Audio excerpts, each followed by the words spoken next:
اللہ تعالیٰ کی بندہ نوازی ہے کہ جو شخص کوئی نیک کام شروع کر دے، مجھ سے مکمل نہ کر سکتے، اس کو نیکی کا ثواب مل گیا۔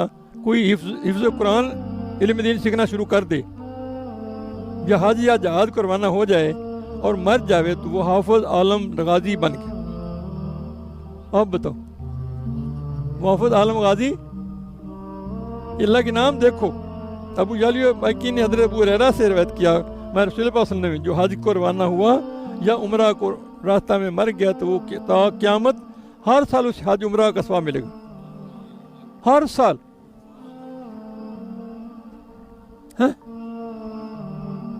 یہ اسلام کا قانون کلی ہے۔ عبادت میں رضا الہی کے ساتھ حضور پاک صلی اللہ علیہ وسلم کو راضی کرنے کی نیت کرنا شرک یا ریا نہیں ہے، بلکہ عبادت ہے۔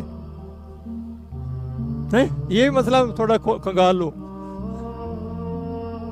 جیسا کہ مہاجر اللہ ورسولہ، اس سے معلوم ہوا یعنی اس نے ہجرت کی نا اللہ رسول کی طرف، نا لکھا نا پہلے سورۃ نساء کی آیت نمبر 100 کی نہیں بات کر رہا میں، اس میں لکھا نا انہوں نے ہجرت کی اللہ رسول کی طرف، اس سے وہ شرک نہیں ہو گیا۔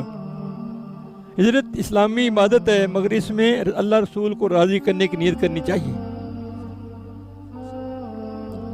رب تعالیٰ فرماتا ہے سورۃ توبہ کے 62 میں، واللہ رسولہ حقا یردو، جو رسول اللہ کو اجازت دیتے، اس پہلے 61 نمبر کا ترجمہ کر پھر 62 کرتے ہیں، جو رسول اللہ کو اجازت دیتے ہیں ان کے لیے درن عذاب ہے، تمہارے سامنے قسمیں کھاتے ہیں کہ تمہیں راضی کر لیں، اور اللہ رسول کا حق زائد تھا کہ اسے راضی کرتے اگر ایمان رکھتے تھے،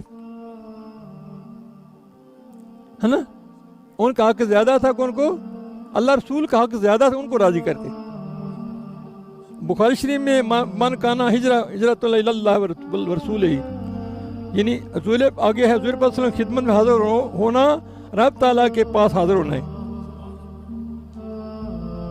جو حضور پاک صلی اللہ علیہ وسلم کے قریب ہے وہ اللہ تعالیٰ سے قریب ہے، جو حضور پاک صلی اللہ علیہ وسلم سے دور ہے وہ رب تعالیٰ سے دور ہے، بلکہ جو حضور پاک صلی اللہ علیہ وسلم کا ہے وہ رب کا ہے، جو حضور پاک صلی اللہ علیہ وسلم کا نہیں ہے وہ رب کا بھی نہیں ہے۔ وہ رب کے ہیں، رب ان کا ہے، جو ان کا ہے وہ رب کا ہے۔